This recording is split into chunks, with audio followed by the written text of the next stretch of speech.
It's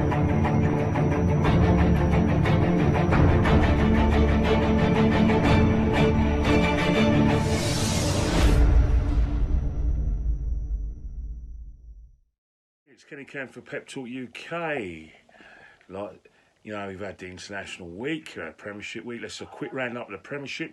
Liverpool have won their first 4 games of the season. They've got a game against Newcastle at Anfield at 12:30. Man City are second in the table. They've got a game at Norwich City at Carroll Road. And other games, man, the big game of the weekend. Man United have got Leicester City on Saturday. And the Sunday game, you know, big London derby between Watford and Arsenal. Watford have just sacked their manager recently, Javi Garcia, and they brought back Chico Flores, who was manager in the 15-16 season. And into the International Week, England have won both their games and stepped closer to going to the Euro 2020. They beat Bulgaria on Saturday 5-0. And on yesterday, they had a very exciting game with Kosovo 5-3.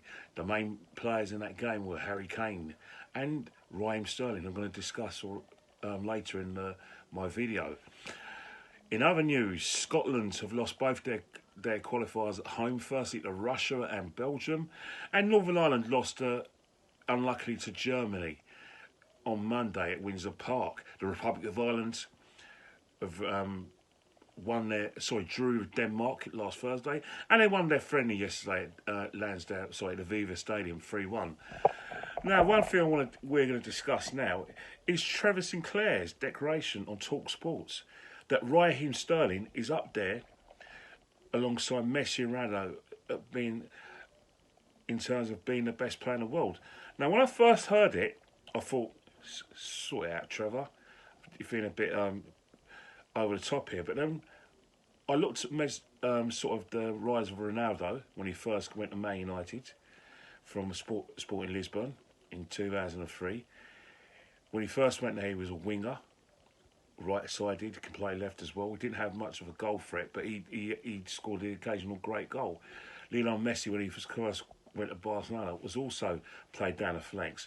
Didn't have an exact goal threat. It was only in their sort of early 20s that they became the goal-scoring machines.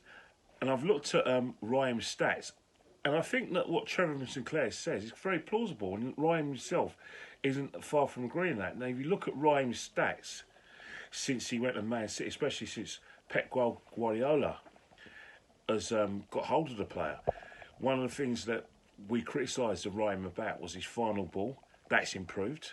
We criticised Raheem about his assists. Well, that's improved.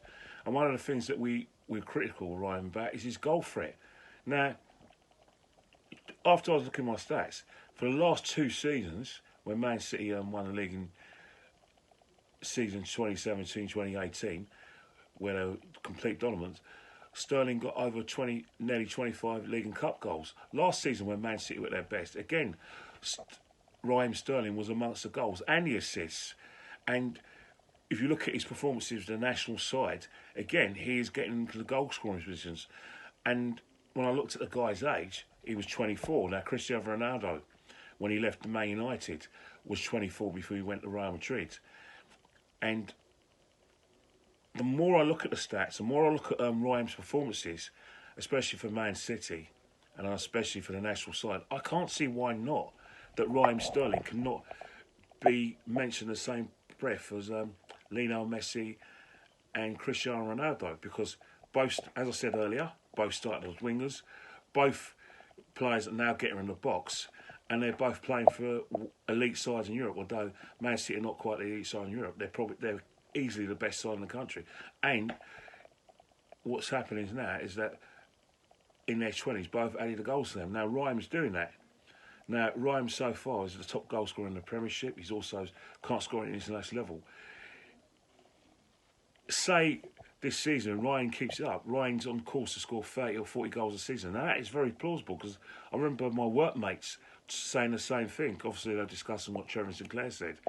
Now, obviously I'm going to leave it to you to be part of the discussion, but what I'm going to leave you with is that, say Raheem in the next 2 or 3 seasons keeps up his consistency, what would you be saying now? Would you say that Trevor Sinclair is off his nut?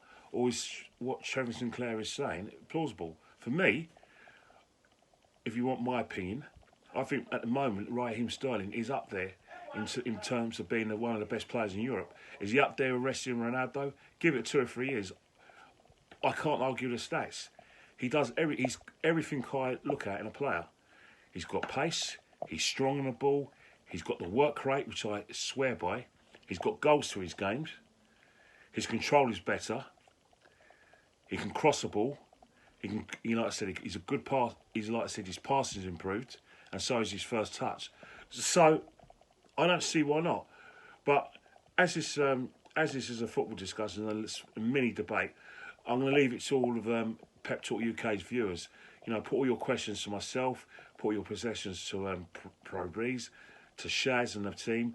Heavy D's part of the team as well, so I'm going to include you in that as well. Also, I'm going to include Dean White, because I know you're a football fan as well.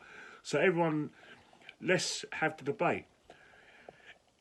Is Raheem Sterling up there with Cristiano Ronaldo and Lionel Messi? And if not now, will he be amongst the best players in the world? Will he be going for a price of, say, 200 million? If you ask my opinion, if he's keeping up these performances in the next 2 or 3 years, then I'm afraid what Trevor Sinclair said a few days ago on TalkSport is very plausible.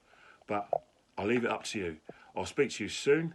Don't forget to put all your questions in the comment sections below. And just